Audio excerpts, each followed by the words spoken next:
Good afternoon, everyone. We welcome you to the African Studies Center's Eye on Africa series.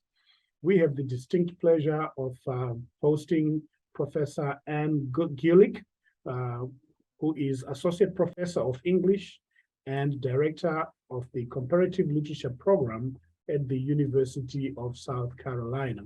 Her first book, Literature, Law, and Rhetorical Performance in the Anticolonial Atlantic, published by the Ohio University Press in 2016, explored critical engagements with the idea of world law in Caribbean and African letters, from Haiti's 1804 Declaration of Independence to the fiction and essays of Ngugi wa Thiong'o. Her work appears in American Literature, the Global South, Research in African Literature, and the Journal of African CulturalStudies.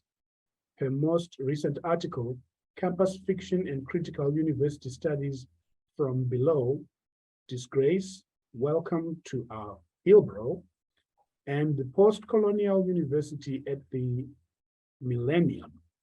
This was published in the Cambridge Journal of Postcolonial Literary Inquiry earlier this year.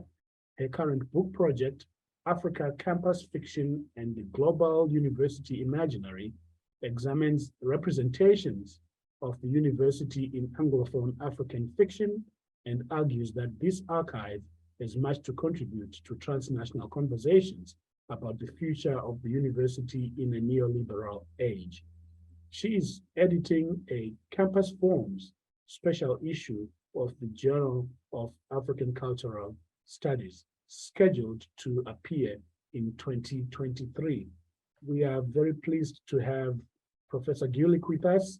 I neglected to introduce myself at the top of the broadcast, and my name is Isaac Kalumbu. I am Assistant Director in the African Studies Center at Michigan State University,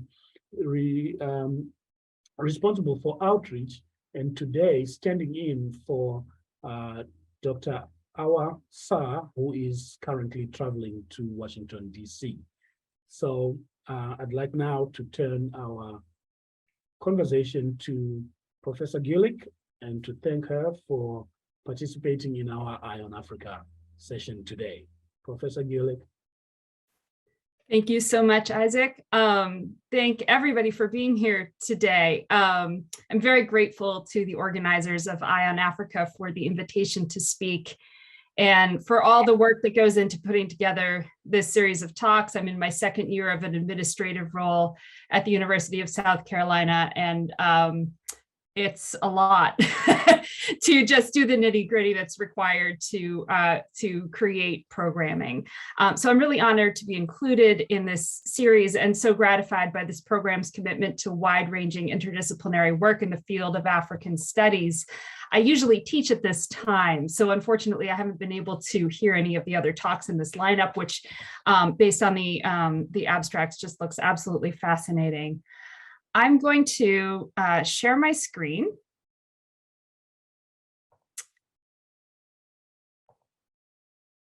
And I am also in the chat going to post a link to a Google Drive document, which has the text of the talk for accessibility reasons.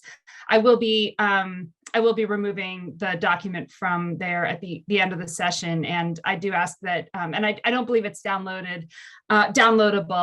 This is very much a work in progress, so I appreciate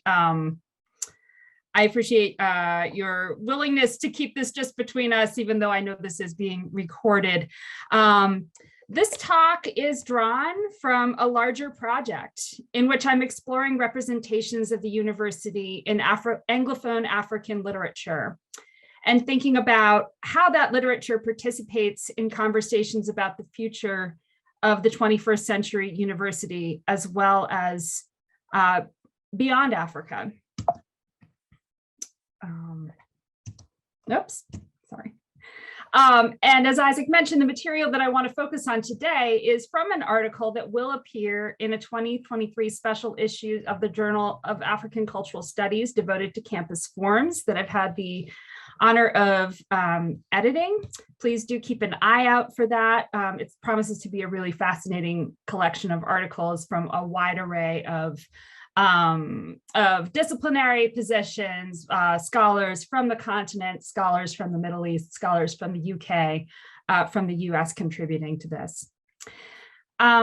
I should also mention along these lines that with colleagues on multiple continents, I am interested in building a network of scholars whose work in one way or another investigates the African University as a cultural form. So if you should be part of this network, please do be in touch with me. I'd love to hear from you and make sure that we're part of a conversation. As indicated in my abstract, the original plan today was to talk comparatively about two different authors. And as the day approached and I started going over the talk and the text and looking at it and thinking about what I wanted to accomplish, I decided less was more.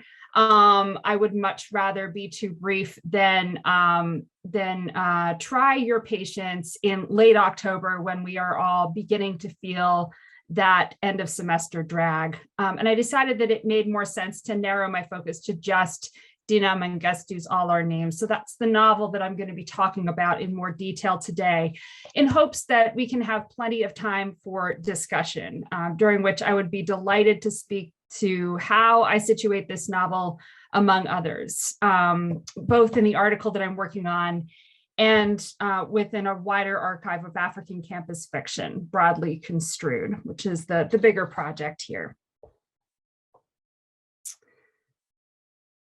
Okay.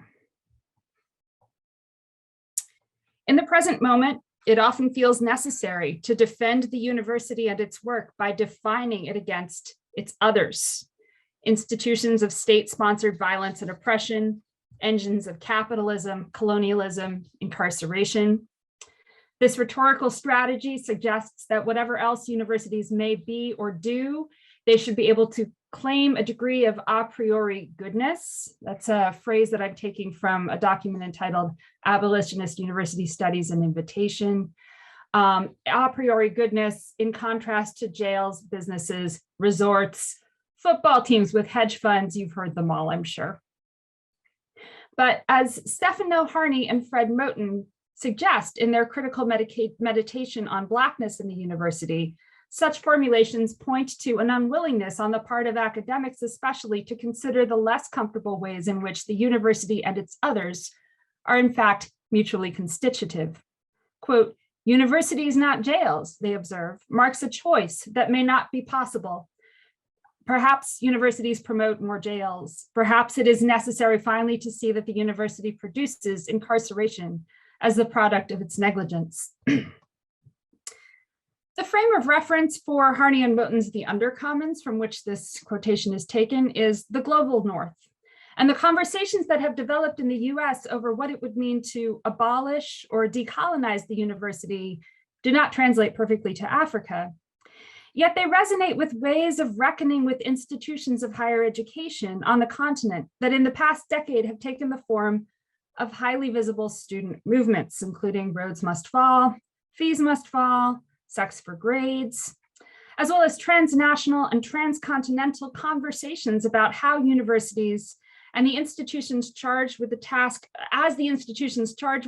of post-colonial development at its best, can also be, and perhaps always have been, sites of violence. I am interested in reading comparatively across these contexts and archives, as it is my sense that the most incisive articulations of critical university studies are those that conceive of the 21st century as a global form, as is the student precariat that this institution has helped to produce. Finally, it's my contention that some of the most interesting and complex critical engagements with the university appear in literary texts. The novels I examine in my article approach this topic by way of historical fiction. They are set in the late 1960s. Forna's novel is actually set in a few different historical moments, but it's the first one, the founding one, is the 1960s. The late 1960s specifically, which is a historical moment that signals both the wave of dramatic student protests that took place across the globe at this time, And in many newly independent African states, including the countries depicted in these novels, Nigeria, Uganda, and Sierra Leone, the period in which various political crises came to a head and ushered in an era of coups, civil war, and military dictatorships that shaped these countries' histories for the remainder of the century and beyond.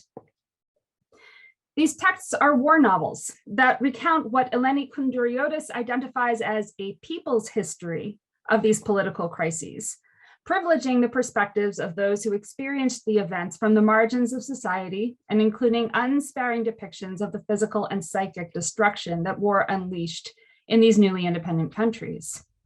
But they are also campus novels in which universities enjoy a stealthy significance as the staging grounds for the political violence and as symbols of a certain horizon of aspirations and possibilities for national liberation that seems to vanish at the end of the decade. If Frantz Fanon insisted that the first step of creating new men in the post-colonial era necessitated armed struggle, then education was meant to carry that same project through past the moment of anti-colonial revolution, to make the work of decolonization constitutive of the new post-colonies institutions for generations yet to come. And I am really interested in thinking about Fanon's anti-colonial theory as fundamentally pedagogical, reading through The Wretched of the Earth and looking at the way in which that text very much outlines a certain kind of pedagogy, as an aside there. In these novels, the transformation of university campuses into war zones heightens the poignancy of the story that they have to tell about the collapse of that anti-colonial vision just a few years after independence. Yet, for the authors I'm looking at, the crises of the late 1960s also exposed deep and long-standing entanglements between the university and the state, between the post-colonies institutions of democracy and development, and a necropolitical order that Achille Mbembe identifies as the nocturnal face of modern democracy, whose roots can be traced back to colonialism. These novels puncture the image of the university as an institution above and separate from the messy power politics of post-coloniality. The spectacular violence of warfare was preceded, we learn, by long-standing unacknowledged complicities between the state and the force upon which its sovereignty depends, and the liberal project of development by way of national institutions. More importantly, these texts suggest that recognizing the entanglements between war and post-colonial knowledge production allow us to imagine the African university on different terms, to see these entanglements as sources of vital knowledge that can give new life to the aspirations of the era of decolonization on into the 21st century present. For African universities, the mid-20th century was something of a golden age, and a couple of scholars, Carol Sickerman in her history of the University of Makerere, and Oliver Livesey in his history of Nigerian universities in the mid-centuries, they've used that language, right? It's this university age, it's the golden age for African universities. After decades of perceiving Africa-based higher education as both a waste of funding and as a political threat, colonial administrations dramatically shifted their funding policies in the 1940s and 50s, eager to establish institutions that would promote development and secure the continuation of the civilizing mission well after independence. As the Cold War got underway, the United States joined Europe's former colonial powers as a major political and financial backer of African universities, which came to play a key role in what Isaac Kamola calls the, quote, national development imaginary of Robert McNamara's World Bank. The project of establishing and investing significant political faith in universities was never authored exclusively by outsiders, however. In fact, one of the earliest works of Anglophone African fiction, J.E. Kaisley-Hayford's Ethiopia Unbound, published in 1911, is devoted in large part to advocating for a West African university that would serve as a hub for the development of a uniquely African variety of civilizational knowledge production, on par with, but distinct from its European counterparts. And the parallels between Hayford's early 20th century vision of an African university and Achille Mbembe's much more recent articulation of the same, not to mention Ngugi's decolonizing the mind from the 1980s, are really remarkable. There's a really cool trajectory there. In the mid-20th century, the push to establish higher education institutions that were on par with their European counterparts, at least as rigorous in curricular and examination standards, came from Africans who were unimpressed by the colonial state's early attempts at vocational post-secondary training and keenly aware of the prestige economy in which academic degrees operate. Moreover, as Isaac Kamola has shown, while the Cold War prompted a huge influx of interest in and funding for African universities beginning in the 60s, and was very much about Cold War containment, all that. The institutions regularly exceeded and subverted their funders' political goals, becoming hubs for transnational interdisciplinary collaborations and radical politics in ways that did not at all align with a US agenda or a Western agenda. Mid-20th century African university history cannot be reduced either to that institution's hegemonic work on behalf of continental and global political agendas, nor to the very real liberatory subjectivities and movements that took shape on its campuses. For my purposes, it is hugely important that what these two facets of the African university's identity at this time have in common is a shared faith in the institution as an engine of national development. And I'm going to variably describe that in this talk as the sort of the romance of the independence era university, and talk about post-colonial optimism. I want to go out of my way to cite the work of Catherine Hallemeyer here, who's a thinker who's done some really incredible thinking about optimism in this kind of post-colonial moment in African literature. There are a few articles that she has coming out. She's also, I think we can all await the book length articulation of that. So go see her work for a more thorough engagement with what post-colonial optimism really means. By the early 1970s, Africa's university golden age and the developmental optimism that fueled and funded it had come to a close.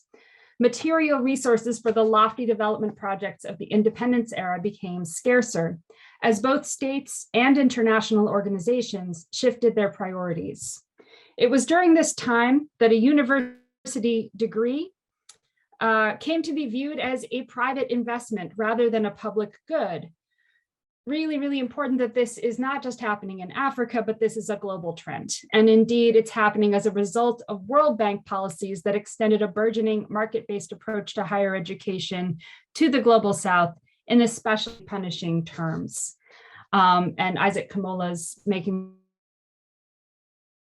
Global is a great source for this, as is the work of Newfield, who talks about the United States, but many of the transformations that he describes of the United States University between the end of World War II and the beginning of the 21st century are speaking to broader trends that transfer globally.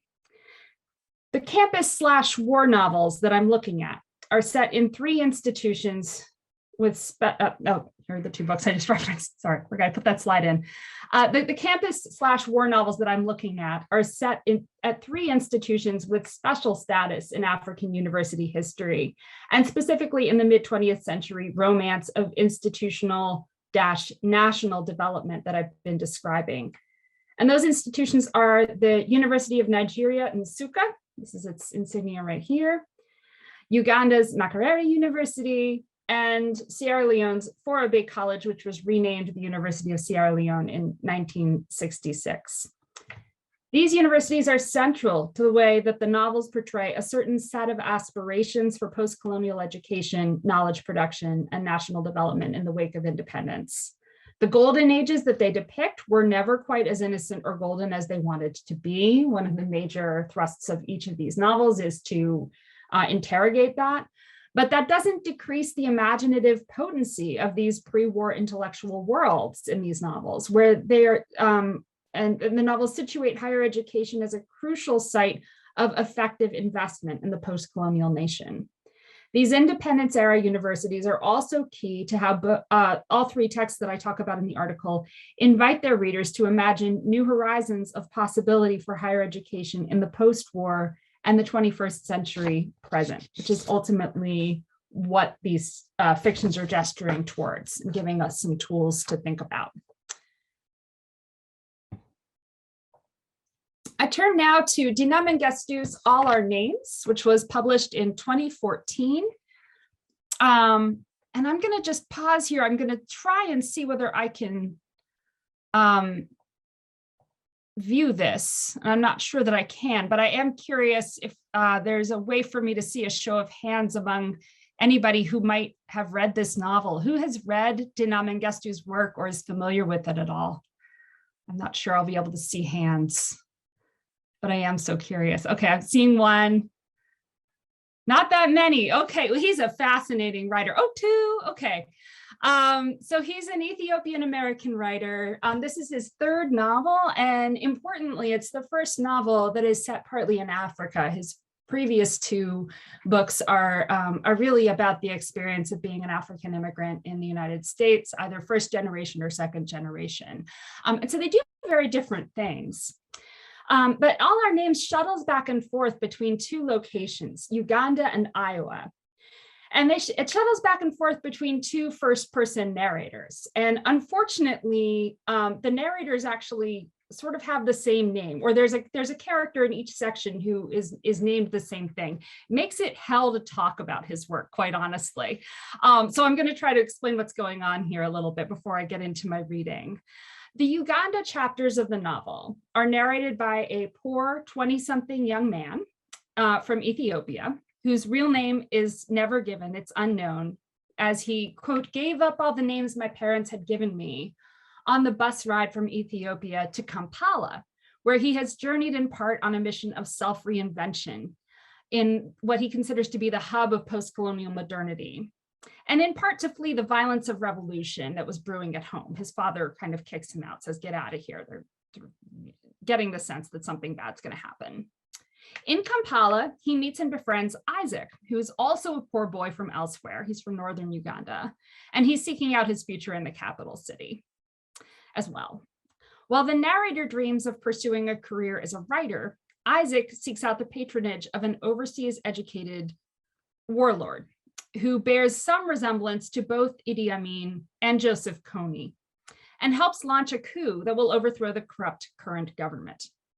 Once war breaks out, it's clear that the narrator, who is not a natural soldier, is going to get slaughtered. And so Isaac gives him his passport and arranges for him to leave for the States, where he becomes the client and lover of a social worker named Helen.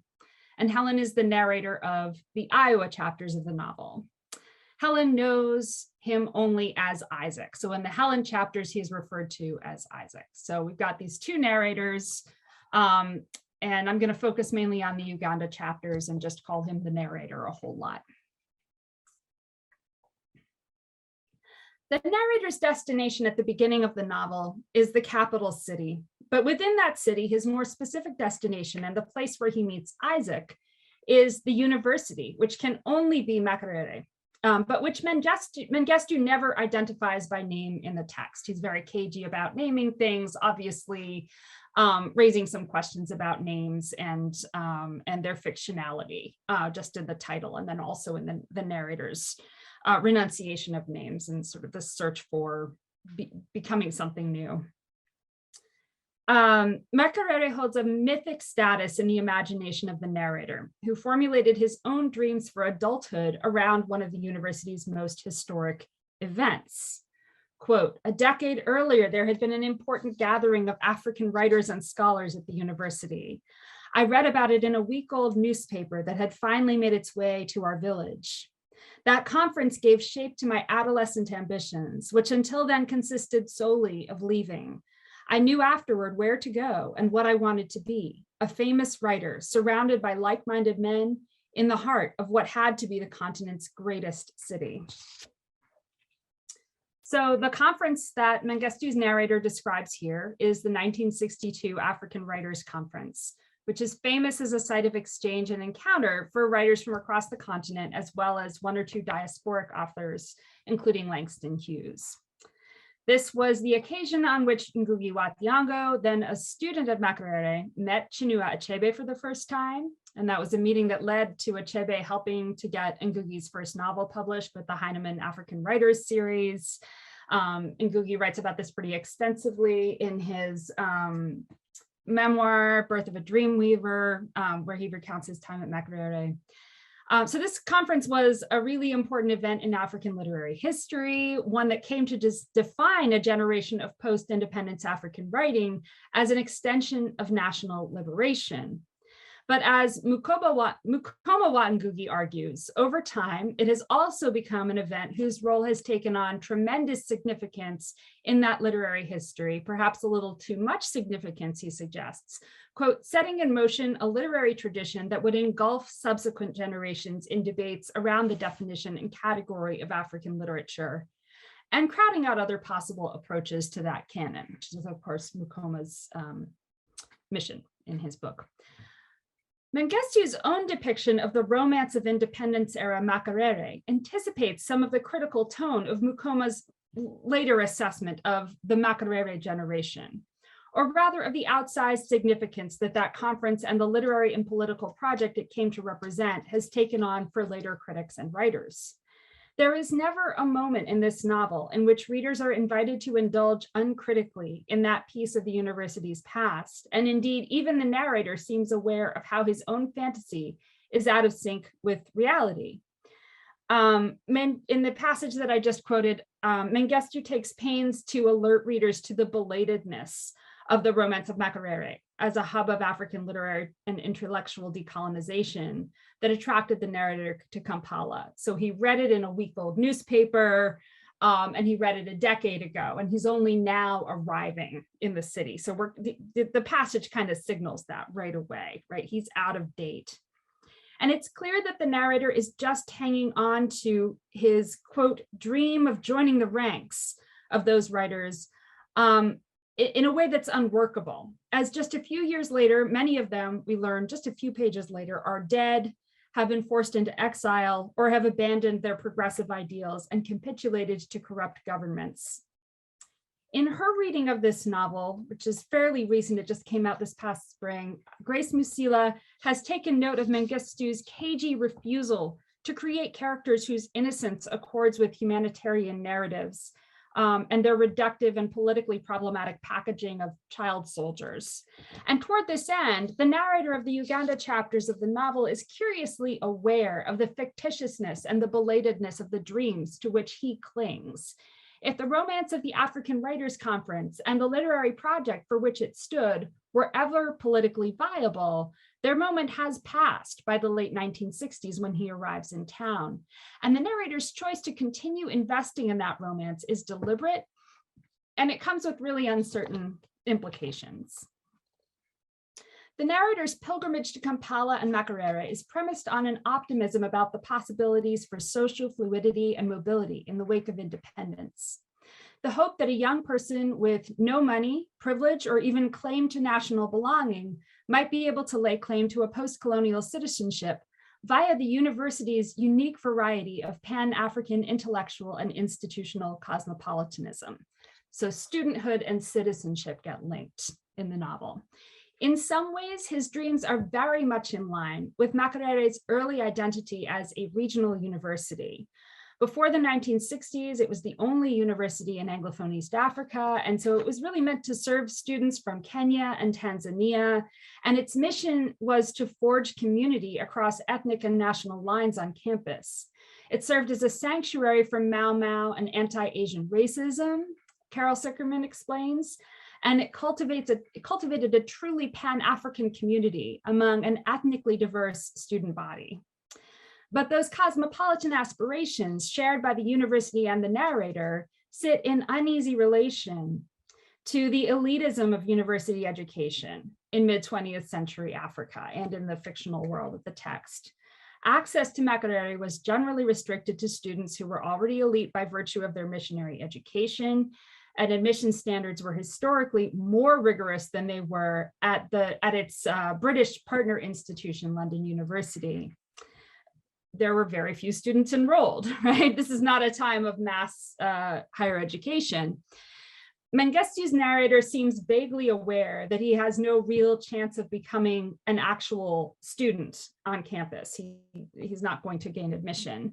The enrolled students he mingles with are just as caught up with independence era revolutionary dreams as the narrator is, but their purchase on those dreams is tied to their status as compradors in training.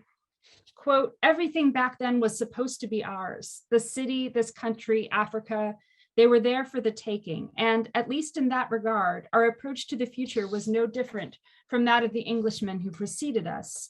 Many of the young boys who were students at the university would later prove the point as they stuffed themselves with their country's wealth. So the exceptionalism that undergirds the romance of postcoloniality at Makerere is also the source of its betrayal of that same romance. Isaac and the narrator can take part in the same anti-colonial fantasy as they mingle with students on campus and try to blend in, but they come to that fantasy from a very different place.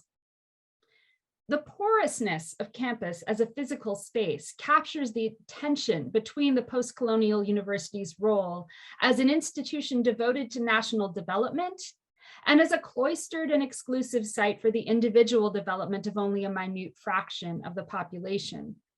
The narrator and Isaac exploit this porousness, mingling on the easily accessible campus lawn alongside enrolled students who use that space to live out their own revolutionary fantasies from a position of far more privilege.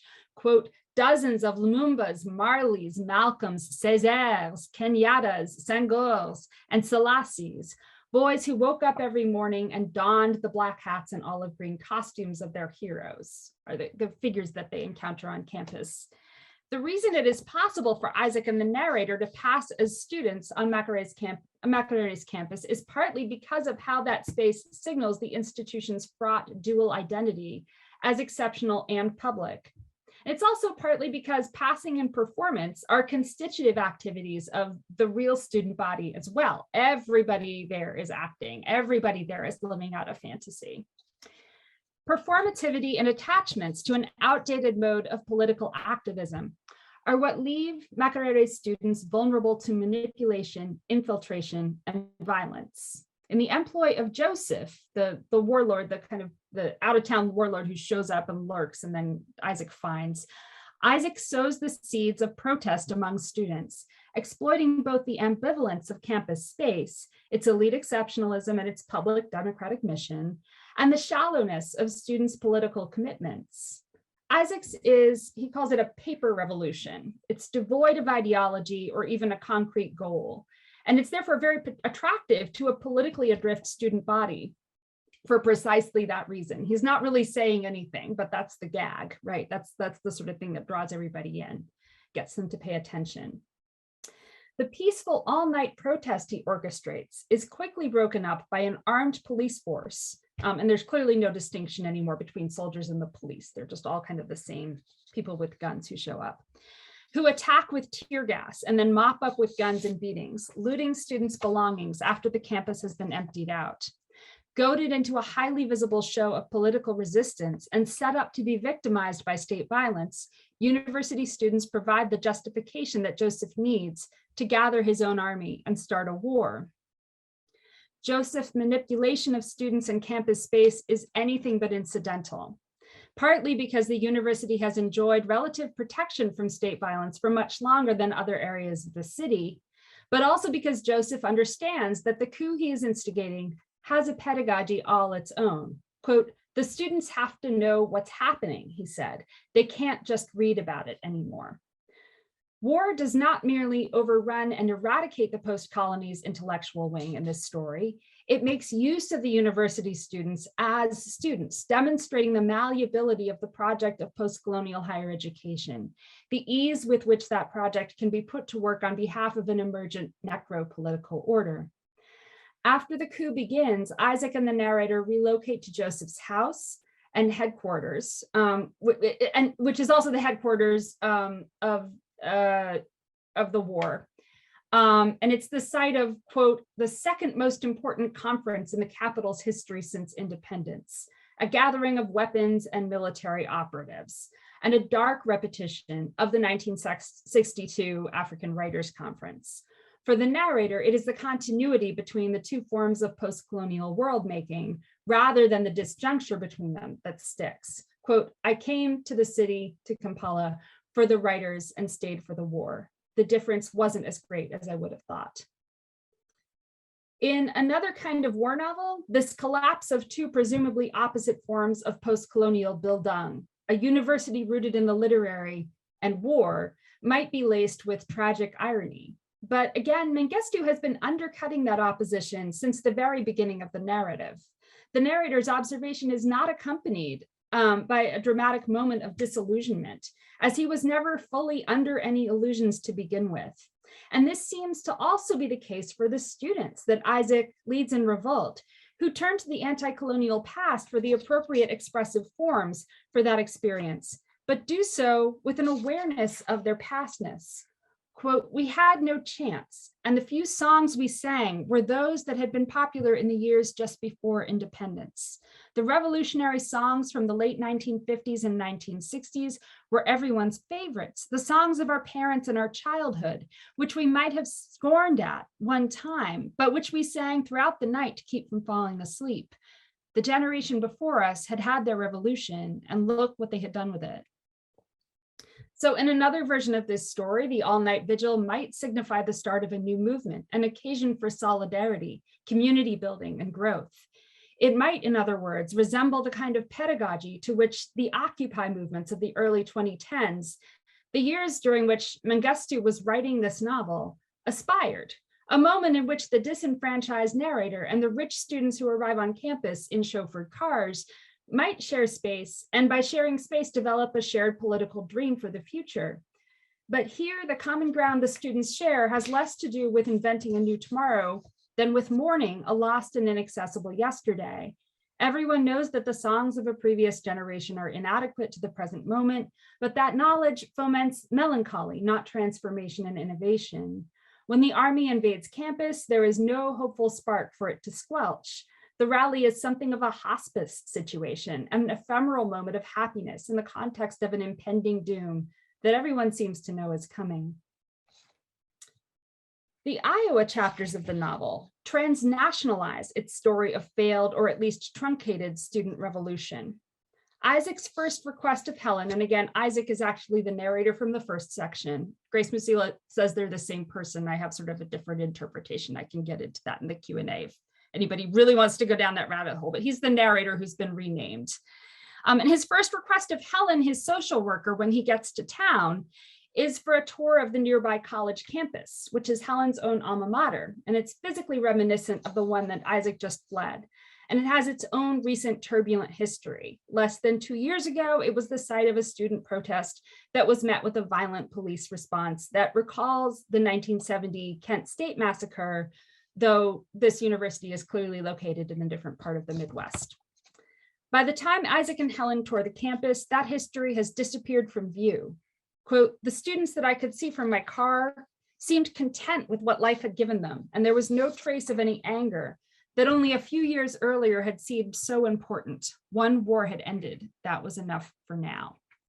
For Mengistu, the foreclosed horizon of possibility for mid-century revolutionary ambition is a global phenomenon, a source of melancholic historical solidarity between inhabitants of the US and Africa. In what Mukoma Ngugi identifies as this novel's rooted transnationalism, the institution of the university is the object of loss through which that foreclosure becomes visible. Written again around the time of the Occupy movements, whose exploitation of youthful energies, ambivalent relationship to earlier models of activist organization, and diffuse definition of the target of protest all parallel Isaac's paper revolution, all our names shuttles between two continents to articulate a deep ambivalence about the possibilities for protest in a neoliberal era whose origins lie in the late 1960s. If the decolonization era dream of youth, politically engaged intellectuals, and educational institutions has been foreclosed across the globe, what are we to make of youth protest in our 21st century moment? What are we to make of the university? The novel's answer to that question is not a hopeful one. In Africa, student community devolves into an army of young, if not quite child soldiers.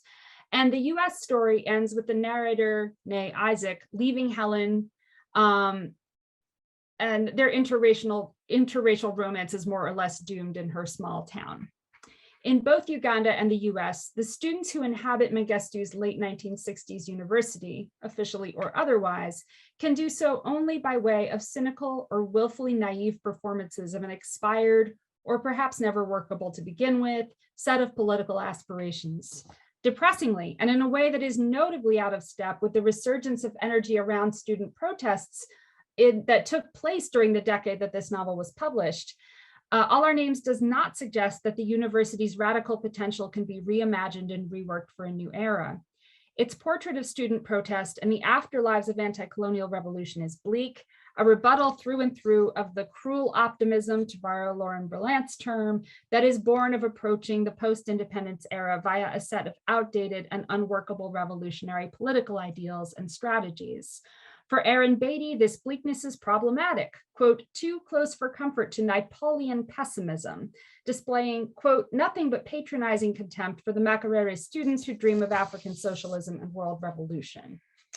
And it's facilitated by an anachronistic blurring together of multiple historical contexts and figures, Amin and Kony, and caricatures of the student revolutionaries who don't have much in common with real Makerere students from the same era. Grace Musila astutely identifies these anachronisms as intentional and strategic, a means of disrupting the ways in which realist accounts of African war are constructed for readers in the global North. This may be the case, but Mengistu nonetheless stages this rebuke to Western humanitarian narratives in a way that requires evacuating Ugandan and African history of much of its specificity, a specificity that contains myriad instances of much more constructive and meaningful student political engagement. The stakes of these erasures are well captured in the opening passage of, I'm sorry, I seem to not have included a slide that I meant to, sorry about that. The opening passage of Robin D.G. Kelly's Freedom Dreams, and apologies for not having this for you to look at. The quotation reads, unfortunately, too often our standards for evaluating social movements pivot around whether or not they succeeded in realizing their visions, rather than on the merits or power of the visions themselves. By such a measure, virtually every radical movement failed because the basic power relations they sought to change remain pretty much intact.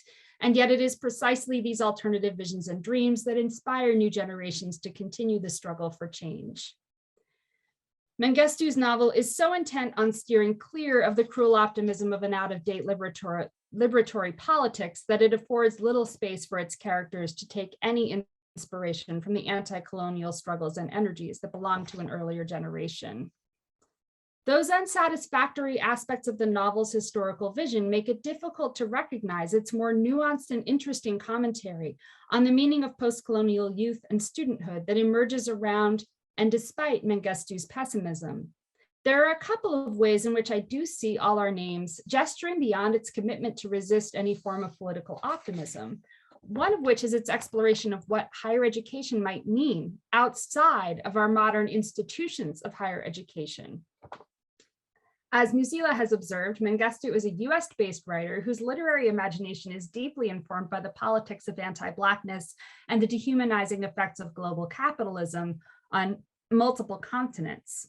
And it is in this vein that he offers readers the opportunity to critically examine their own attachments to the university, an institution that in African contexts especially has so long been linked to literary self-fashioning and post-colonial bildung.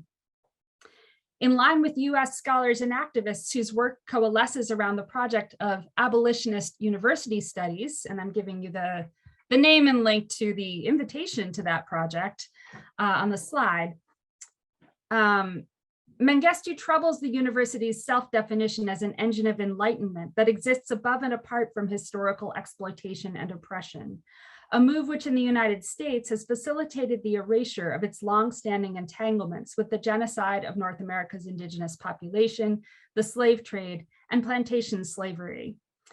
See Craig Stephen Wilder's work on this in particular. In its unromantic portrayal of Makerere and in the Iowa chapters, a US university as well, All Our Names, quote, pushes back against depoliticizing histories of the university, quote, by reading their politics as well as the role of universities in their authorization. An abolitionist approach to the university, quote, unearths the counter memories of people who have been buried in the dominant histories, people who have resisted the dominant world-making project and created alternatives. Focalized through a not quite student whose captivation by the romance of Makerere is never complete and tinged from the start with skepticism, All Our Names does exactly this work. Isaac and the narrator are agents of counter memory, characters whose subject positions affords them a perspective on the meaning of post-independence higher education that is inaccessible to those with official affiliations with the university. They are uniquely attuned in ways that real students are not to the rapid pace at which what David Scott would describe as the problem space of anti-colonial revolution expired on campus long before they arrived. Always already disenfranchised and experienced in matters of state oppression, these interlopers know what to do when soldiers arrive on campus. Quote, we were among the few who had seen tear gas fired before and knew how to respond. Long before the massing of soldiers around our slum, most protests in the poorest neighborhoods ended this way. So they know which way to run to avoid getting the worst effects of the gas. They are smarter than their historical moment, or at least they are smarter than their historical moment as it has been defined by elite history, whose incompleteness Mengistu subtly registers. Their intuitive knowledge is ultimately no match for the realities of the necropolitical order that closes in around them, but it does push back against the text's more general presentation of students as shallow ponds. Further, there's an unmistakable inventiveness to how Isaac and the narrator inhabit campus space and use it to imagine alternative, if also impossible, futures for themselves. Mengistu's Makerere is notably devoid of professors. There are no adults on campus. Its space can be occupied and adapted to the purposes of its occupiers. And so occupation becomes a mode of self-fashioning, albeit on darkly ironic terms, in a time of political crisis. As the army descends on the campus, Isaac and the narrator hide out in an abandoned science lab and play act at making bombs. The narrator frames this somewhat whimsical experimentation with the lab equipment as containing both a subtext of violence and also, quote, a naivete and childishness behind her imagining. But these activities take place in a building in which official classes have come to a standstill, with no institutional actors on campus other than an abandoned and vulnerable population of students. Free from the constraints of professors, classes, and formal enrollment, Isaac and the narrator briefly claim the university facilities for themselves and on their own terms. Even as the scene evokes the perverse intermingling of youthful innocence and war-making that endows the figure of the child soldier with such exoticizing potency in a 21st century imagination of Africa, it also reminds readers of young people's capacity for creation and innovation, for world-making out of the material environment they find themselves in, for transforming the meaning of this university space to suit their needs and wants in the moment. Mengistu's African protagonists engage in something like what Harney and Moten describe as study in the undercommons, a decidedly non-institutional or quasi-institutional approach to the university, and an organic form of intellectual labor that has no productive function within the economy of the neoliberal institution. In the shadows of its pessimism, All Our Names provides a partial and arguably far too underdeveloped portrait of a form of studenthood which, dissembled and reconfigured by war, gestures towards more radical decolonial possibilities. The novels I discuss alongside Mengistu's in the longer version of this talk offer up three distinct perspectives on universities as the sites of a fateful collision of anti-colonial idealism and post-colonial realpolitik, fatefully in the 1960s. All three trouble easy assumptions about the university as a refuge from political strife and about war and violence as forces that are only external to academic space. Adichie's Half of a Yellow Sun, which I read alongside her earlier Purple Hibiscus, arguably remains the most explicitly invested in the university as an institution.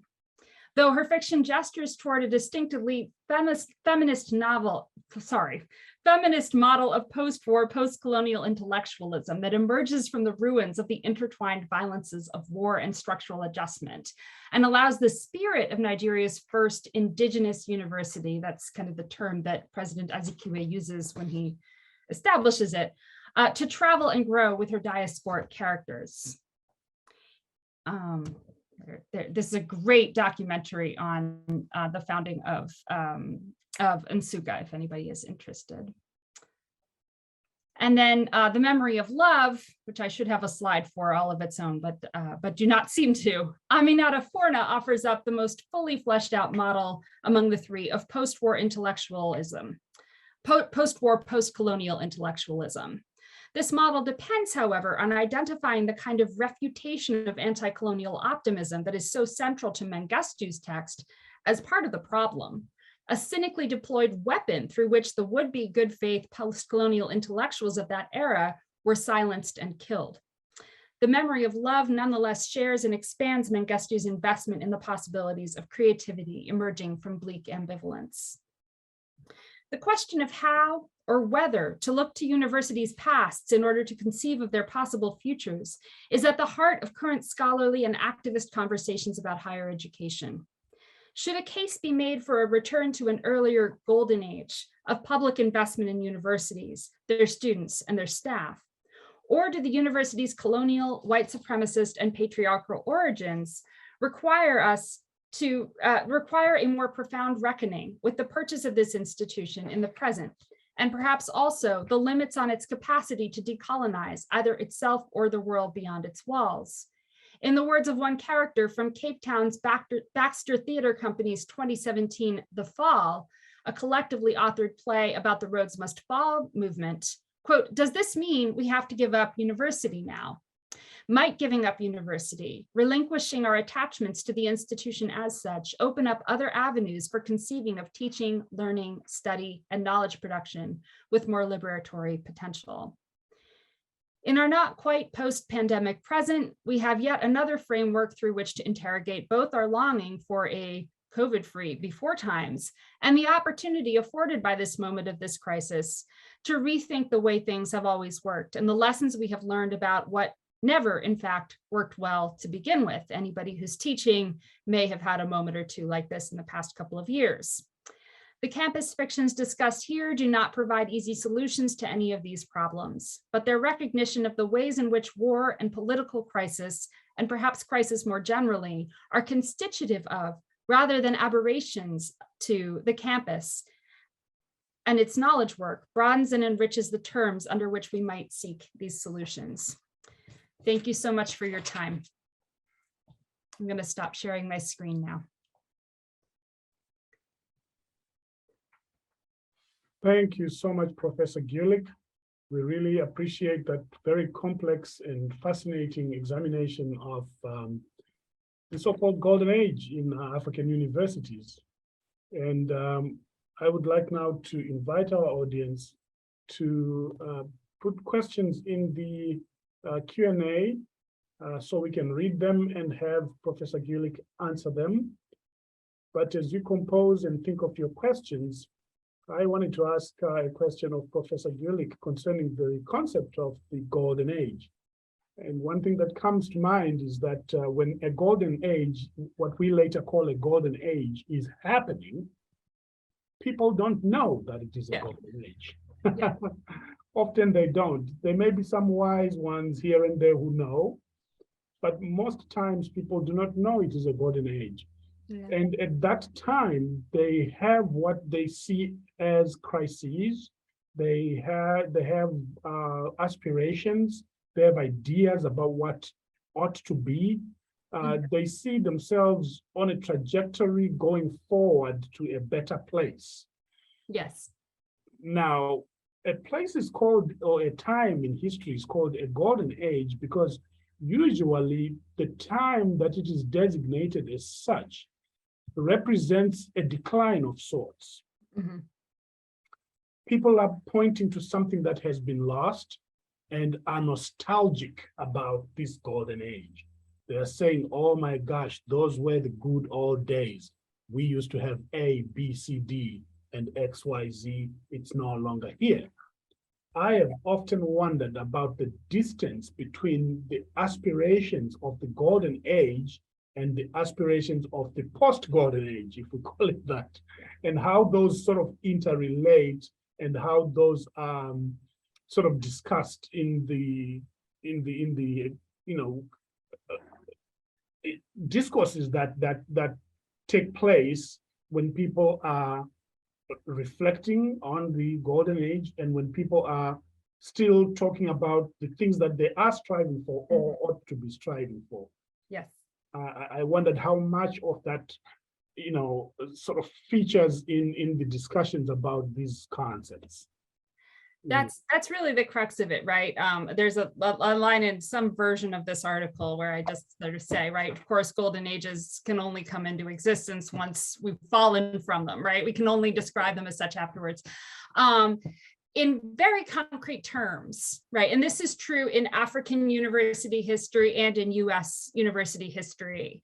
One could argue that golden ages are ages in which there's a lot of money going into the funding for universities, the establishment of new universities in this moment, right? We go from having a handful of institutions of higher education on the continent before 1950 to having a ton. Every country starts having its own system, right? There's this kind of, you can just graph that. I'm terrible with numbers, so I'm not going to give you numbers right now, but that's like a thing that happens at this moment in history. Whether that's golden or not, that's another question, but there's kind of a concrete thing, right? So especially in the US, one strategy for talking about a current crisis in higher education is pointing to a time when we didn't have this particular array of crisis because of financial backing that public universities, for example, got from the state, right? So that's kind of like, there's one very like sort of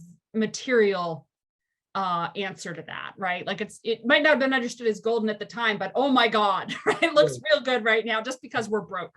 Right.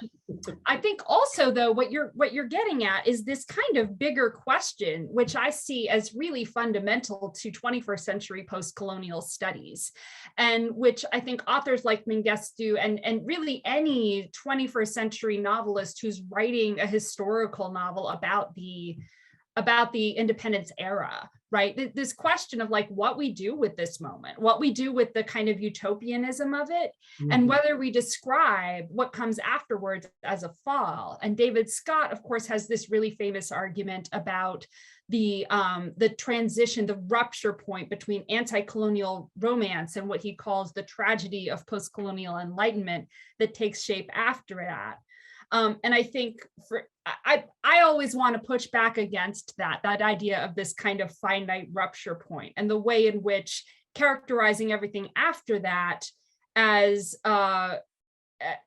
tragedy or as a moment in which the anti-colonial aspirations of earlier are inaccessible somehow really forecloses what Robin D.G. Kelley talks about as the ways in which those freedom dreams are constitutive of new models of thinking about the future and imagining liberatory possibilities that come up, right? So, but I think actually what I walked you through today is the most pessimistic of the three novels that I look at. Forna, because of her family history, because her father was assassinated or executed by Siaka Stevens' regime, is very critical, I think, of that kind of narrative, right? That they're actually, she looks at that Renaissance generation and wants to take it very seriously and wants to talk about the ways in which really cynical actors who for her in her novel are located at the university are involved in shutting down all of these possibilities, right? It's not just this kind of Hegelian tragedy of historical forces colliding. It's that jerk over there who, wasn't, who wouldn't step up, right? And then I think Adichie in her own way is really taking that moment very seriously as a moment that wasn't perfect, but one of the things that happens in Half of a Yellow Sun is she paints a portrait of this pre-war indigenous Nigerian university that is completely diluted, and its gender politics are not great, its class politics are terrible. But there's an earnestness there that she's very gently critical of and wants to kind of put forth as a kind of usable past, right? So for me, I guess what I would say is, especially in the context of the story I'm trying to tell about, the stories that these authors are trying to tell about the university golden age, is what they're trying to do with those stories is create a usable past that then gets translated into our very different present in ways that can take us in new directions. Right. Well, that, yeah, quite fascinating. I think that there are quite a number of layers related to that way of using that period. I mean, it's important for us, if we're going to put so much effort into calling a period a golden age, we've got to have some use for it. Yeah. Otherwise, then, then it's all a waste, because golden ages are nostalgic, unless we take something from them and make them transformative or make them inform the future in one way or another. So I think that's where it really lies, and it's a fascinating discussion. So, perfectly put. well, thank you. And I also wondered about the place of the university in Africa today, given the population changes. We are talking about a big youthful boom on the continent. On the one hand, many of those people can't get to universities even now. Even with the mushrooming of even greater numbers of universities post the golden age, one can talk about the sort of a greater liberalization of education during the post-colonial era, because indeed the colonial machinery was meant to make education a bottleneck process, and to ensure that the higher you go, the fewer Africans you had trained. I think a lot of liberation rhetoric was about reversing that way of thinking. So you saw a lot of universities coming up, but there are layers there as well. Yes. There are greater numbers of universities, which meant greater access for youth, maybe a more popularization of education. At the same time, there are questions about quality and consistency, while also talking about the fact that universities still remain elitist, even with the increase. And now you are having a larger population of young Africans who, even if they wanted to, cannot get to university.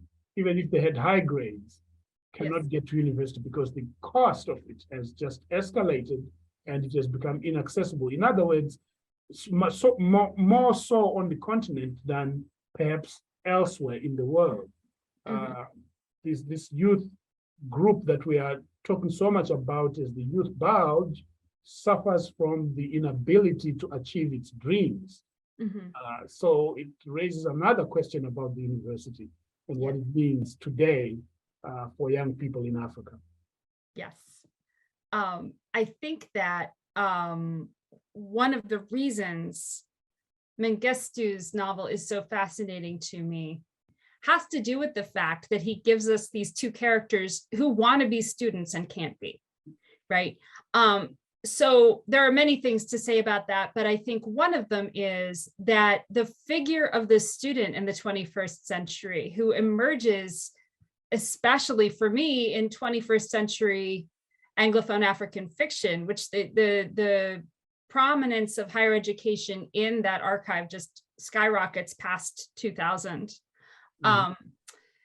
is that the figure of the student is sometimes institutionalized, but also extends to everybody who's thinking about the university, everybody who is imagining education as a vehicle towards the pursuance of dreams, right? So one one thing people say in the United States is like, in 1960, you didn't need to go to college in order to get a good job, or you didn't need it, right? Like that's a US framework that I don't want to just translate to Africa, right? With the colonial context and all the different things. But there's this kind of new pressure, right? And it's a pressure that's coming from economic places, right? The pressure to get a university degree in order to maybe safeguard yourself against certain social and economic forms of violence or exclusion, right? So it's partly about pursuing dreams, but I think there's also this anxiety about like, well, what if I don't, right? What if I remain one of the unwashed masses, right? And that's actually a constitutive part of how the labor force works, is it's sort of fueled on that anxiety, and then the anxiety of actually getting the degree.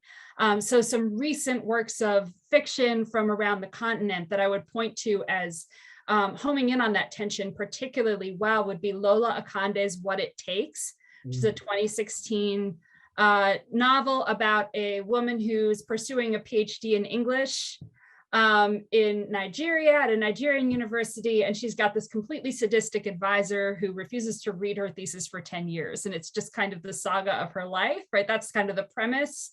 And then Nick Malongo's Dog Eat Dog, which is a fantastically irreverent picaresque of being a Wits student in the sort of post-apartheid moment, and just constantly trying to con the bursar into giving him another extension or giving him more money, right?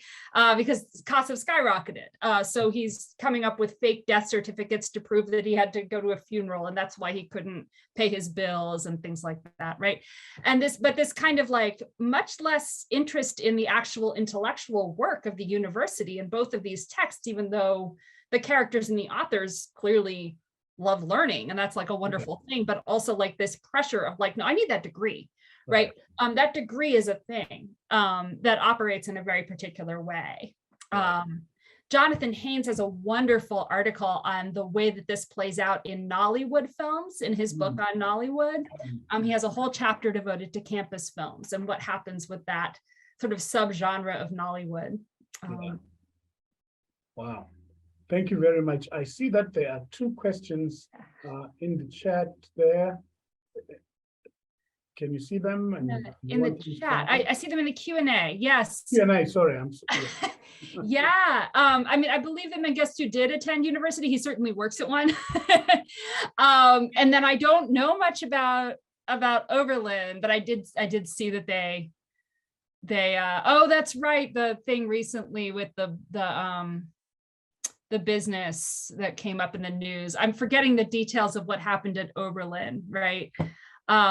So much pressure in our media, in the United States at least, on universities in which students get figured sort of variously as snowflakes and as horribly entitled, and then also as instigators of all kinds of trouble, right?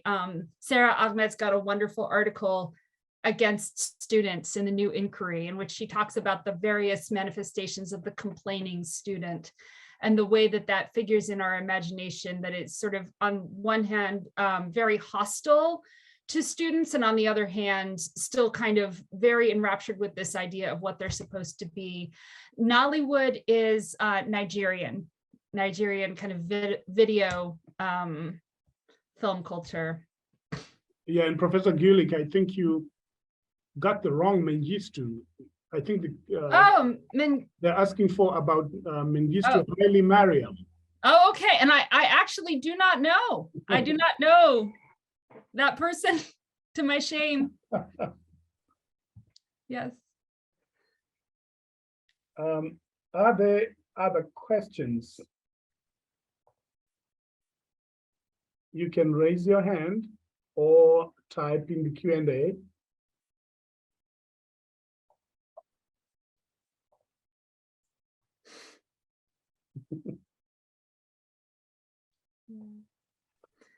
Yeah, one other thing, a follow-up on the question I asked, in case somebody's formulating their question. The follow-up I had about that youthful issue has to do with the frustration that many of the people who've gone to university face when they finish and cannot get a job.